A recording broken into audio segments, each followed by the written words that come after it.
በጅማ ዞን ቦቶርጦላይ ወረዳ የመኸር እርሻ የተዘጋጀ መሬት በበቆሎ ዘር መሸፈን ማስጀመሪያ የተከናወነ ሲሆን የወረዳው አርሶ አደሮችም በኩታ ገጠምና በመካናይዜሽን እርሻ በቆሎን በማምረት ውጤታማ መሆን መጀመራቸውን ተናግረዋል። 2 ሄክታር ተክሏል ላይ እና በዛ ከሄክታር እስከ 75 እንወቃለን እስከ 60 ይወጣዋል 65ም 75ም ይወጣዋል። ከዛ እንደዛው ያን ከበበሬ ነበር የምናርሰው። አሁን ደግሞ የተሻለ ለጋራ ገዝተን አሁን የጋራ ደግሞ 2 አመትና 3 አመት ሲሆን ወደ ግላችን እዛው አዙረናል እና አሁን ወደ ትራክተር አለ ላ ሄክታር አጃ ተርባንቆታ ወንት ልማሞሞች ካና ጉባራቴ ወመጣፋና 6 እና 7 ሄክታር መሬት እያረስኩ ነው። ባለፉት አመታት ከአካባቢው አርሶ አደሮች ጋር በመቀናጀት በኩታ ገጠም በማረስ ምርታማ ሆነናል። አሁን የበለጠ ለማምረት አቅደን በቆሎ መዝራት ጀምረናል። ምርታማ ለመሆን በባለሙያ እገዛ የእርሻ ስራችንን እየሰራን ነው። እኔ ስሬት ወጀነ ከገሊያርጋን በርባች ስማቀባ ኩታ ገጠም ማረሳችን ጥቅም ያለው በየአቅጣጫው እንግዲህ የተለያዩ ተባዮች አሉ። ተባዮችን ለተባው ለመጠበቅ ይመቻል። ለሁሉም ነገር የተመቸ ነው እና እህሉም ደግሞ አንድ አይነት ይደርሳል። ለማስገባትም ለመጠበቅም የተመቸ ነው።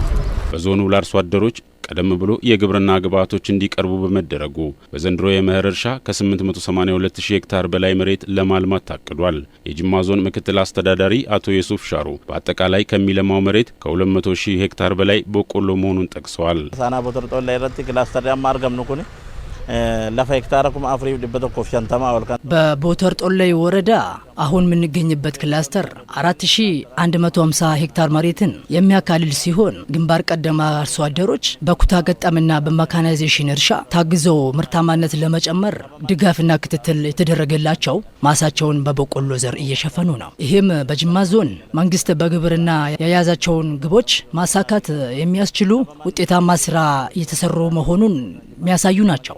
ዋንጋሪኒስ ጋልማው ጋላኒቲ ካንጀራ ነው። በኦሮሚያ ክልል በመኸር እርሻ ከ11 ሚሊዮን ሄክታር በላይ መሬት በተለያዩ ዘር ለመሸፈን ታቅዶ እየተሰራ ሲሆን ከዚህ ውስጥ 6 ሚሊዮን ሄክታር መሬት ዝግጅት መጠናቀቁን የክልሉ ግብርና ቢሮ ኃላፊ አቶ ጌቱ ገመቹ ተናግረዋል። የመኸር እርሻችንን በተሻለ ሁኔታ እንጀምራለን ብለን ከፍተኛ የሆነ ቅድመ ዝግጅት አድርገን ነው ወደ ስራ የገባ ነው።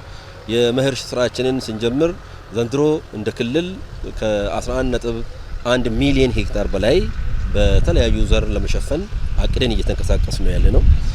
ከዚህ መሃል ትልቁን ቦታ የሚይዘው በኢኒሺዬቲቭ ይዘን ቀርጸናቸው ስንሰራባቸው የነበሩት አዝርዕቶችም ሆኑ የእህል አይነቶች ላይ ከፍተኛ ትኩረት ተሰጥቶ ነው እየተሰራ ያለው። ከዚህ ከ11 ሚሊዮን ሄክታር ውስጥ ወደ 6.7 ሚሊዮን ሄክታሩ የመሬት ዝግጅቱ ተጠናቋል። የመሬት ዝግጅቱን ስናጠናቅቅ በበሬ ብቻ ሳይሆን በትራክተር በመካናይዜሽን በስፋት ኦሮሚያ ሙሉ ላይ እንቅስቃሴ ተደርጎ እየተሰራበት ያለበት ሁኔታ ነው ያለው። በተጨማሪም በዘንድሮ እርሻ ለአርሶ አደሩ ለማቅረብ ከታቀደው 10.5 ሚሊዮን ኩንታል የአፈር ማዳበሪያ ውስጥ 7 ሚሊዮኑ ወደ ክልሉ ገብቶ 3 ሚሊዮኑ ለአርሶ አደሮች ተሰራጭቷል ብለዋል የቢሮ ኃላፊው። በዘንድሮ ዓመት 10.5 ሚሊዮን የሚሆነውን ኩንታል ማዳበሪያ ለአርሶ አደሮቻችን እናሰራጫለን ብለን እንቅስቃሴ ውስጥ ገብተን እየሰራን ነው ያለነው። ከ7 ሚሊዮን ኩንታል በላይ እስካሁን ድረስ አርሶ አደሮቻችን ማዳበሪያው ገብቷል። ወደ 3 ሚሊዮን የሚሆነው ደግሞ ማዳበሪያው ለአርሶ አደር ተሰጥቶ አርሶ አደር ማሳው ላይ እየተጠቀመ ያለበት ሁኔታ ነው ያለው። ይሄ በየቀኑ የሚቀየር ቁጥር ነው ማለት ነው። ስለዚህ ከዚህ አኳያ ስናይ ጥሩ እንቅስቃሴ የጀመርንበት አርሶ አደሮቻችን መካናይዜሽን መጠቀም ላይ ሰፊ የሆነ ርብርብ እያደረጉ ያሉበት ሁኔታዎች ናቸው ያሉት። በክልሉ 80 በመቶ የሚሆነው የእርሻ መሬት ላይ አርሶ አደሮች በክላስተር ተደራጅተው በመካናይዜሽን እርሻ እያለሙ ነው ተብሏል።